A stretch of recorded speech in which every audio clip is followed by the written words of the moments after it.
দেশনেত্রী বেগম খালেদা জিয়া ও শহীদ রাষ্ট্রপতি জিয়াউর রহমানের মাজারে পুষ্পস্তবক অর্পণ করেছে যুক্তরাষ্ট্রের ওয়াশিংটন ডিসি বিএনপি।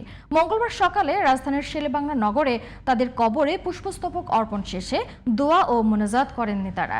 এ সময় প্রধান অতিথি হিসেবে উপস্থিত ছিলেন ওয়াশিংটন ডিসি বিএনপির সভাপতি এবং বিএনপি চেয়ারম্যানের পররাষ্ট্র বিষয়ক উপদেষ্টা কমিটির বিশেষ সহকারী প্রকৌশলী হাফিজ খান সোহাইল, সাধারণ সম্পাদক প্রকৌশলী জাকির হোসেন সহ সংগঠনের অন্যান্য নেতাকর্মী।